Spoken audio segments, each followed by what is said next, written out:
नमस्कार मेरे प्यारे साथियों, मैं डीपी आज एक नए वीडियो के साथ आप लोगों के सामने हूँ। साथियों, आज मैं बात करूँगा हूती विद्रोहियों की। आप लोगों ने इनका नाम ज़रूर सुना होगा, हूती विद्रोहियों की, जो कि यमन के एक भाग पर अपना कब्जा किए हुए हैं।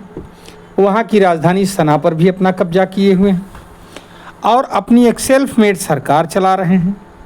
आए दिन इन लोगों का काम है समुद्री जहाज़ों को निशाना बना करके उनसे लूटपाट करना और इजराइल वगैरह पर अटैक करना, इजरायली शिप्स को निशाना बनाना।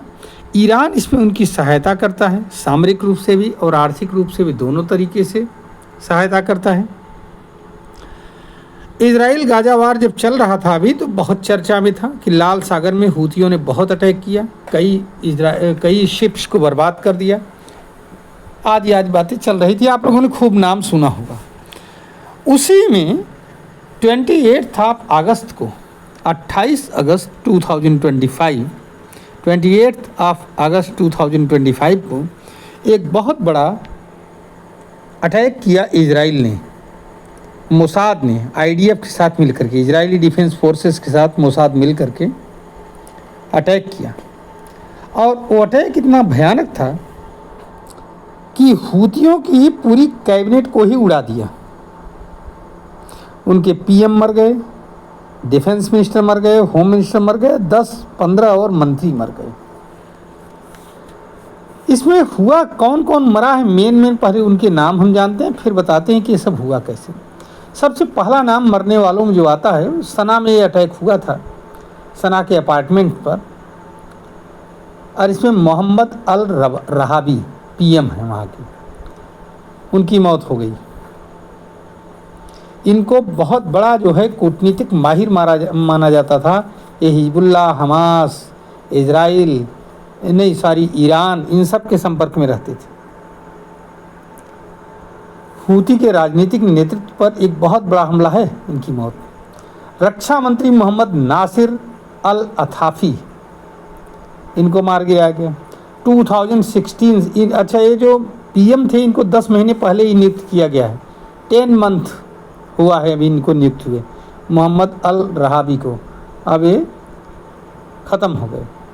रक्षा मंत्री मोहम्मद नासिर अल अथाफ़ी 2016 से हूतियों के रक्षा मंत्री हैं। इनको एक मिलिट्री स्ट्रेटजिस्ट के रूप में जाना जाता है, मिलिट्री रणनीतिकार के रूप में जाना जाता है। और इनके बहुत सारे लोगों से संबंध हैं, जैसे ईरान से, रिवॉल्यूशनरी गार्ड से, हिजबुल्लाह, हमास, इन सब से बहुत करीबी रिश्ते हैं।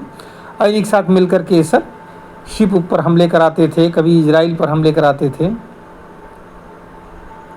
और अब ये नहीं रहे। मोहम्मद अब्द अल करीम अल गामरी, ये जो है हूती चीफ ऑफ स्टाफ हैं, आर्मी के चीफ थे हूतियों के, ठीक है। इनके ऊपर जून 2025 में भी हमला किया था इजराइल ने, लेकिन तब ये बच गए थे, इस बार नहीं बच पाए। पूरा आप अल जजीरा चैनल देखेंगे तो उसमें भी है, हमने राइटर से लिया है ये पूरी खबर। तो PM of Yemen Houthi run government killed in Israeli air strike, ये अगस्त 31, 2025 की खबर है। आप लोग इसको देख सकते हो बड़े आराम से, कोई ऐसा इसमें गोपनीय नहीं है। और भी मीडिया चैनल्स का मैंने हेल्प लिया है। तो इन लोगों की और इनके साथ कम से कम 10 मंत्री मारे गए हैं। सवाल ये पैदा हुआ कि ये सब हुआ कैसे। तो हुआ ये सब मोसाद की वजह से।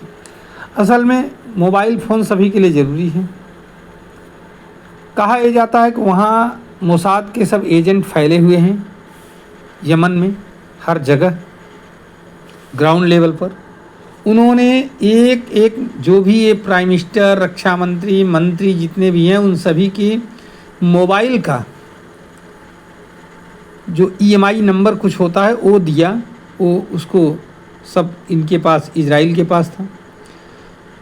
इससे जो है मोबाइल से लोकेशन लॉक की गई इनकी मोबाइल पर जब अच्छा, ये लोग बड़े चालाकी करते थे, कभी भी ये लोग आपस में एक दूसरे से किसी एक जगह पर बैठ करके नहीं मिलते थे। कोई एक चीफ कहीं और बैठेगा, प्राइम मिनिस्टर कहीं और बैठेगा, रक्षा मंत्री कहीं और बैठेगा, चीफ ऑफ स्टाफ कहीं और बैठेगा, इस तरह से होता था। लेकिन इन सब की लोकेशन को, अलग अलग लोकेशन को आसपास ही लोग अपार्टमेंट में बैठे हुए थे ये लोग, और लॉक कर लिया गया मोबाइल की सहायता से। और ये लोग क्या देख रहे थे, इनके चीफ हैं, उनका एक प्रोग्राम आ रहा था टीवी पर, संदेश आ रहा था। हूती चीफ अल मलिक, मोहम्मद अल मलिक, इनका टीवी पर संदेश आ रहा था।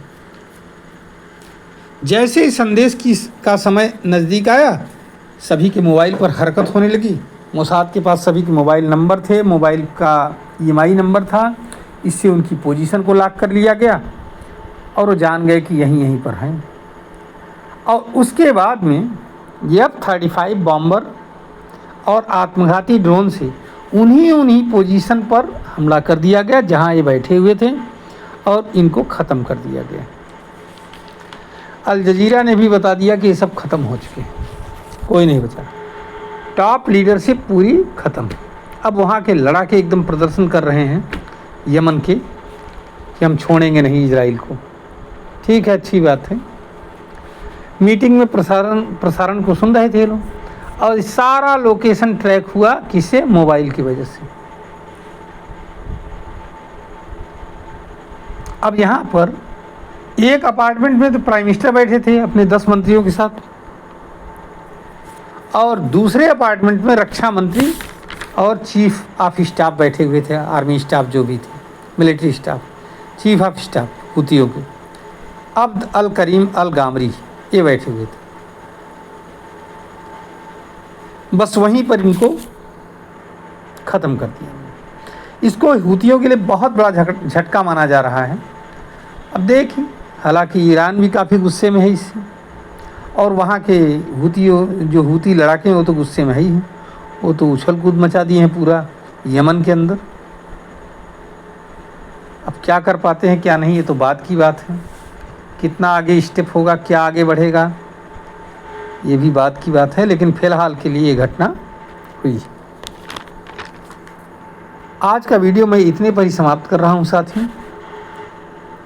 हुती विद्रोहियों की टॉप लीडरशिप का जो सफाया हुआ, ये हमारा ये वीडियो आपको कैसा लगा, अगर आपको अच्छा लगा हो तो आप इस पर कमेंट में ज़रूर लिखिएगा। धन्यवाद, नमस्कार, जय हिंद, जय भारत, वंदे मातरम। आप हमारे वीडियो को लाइक करिए, चैनल को सब्सक्राइब करिए और वीडियो को शेयर भी करिए। धन्यवाद, नमस्कार, जय हिंद, जय भारत एक बार फिर से।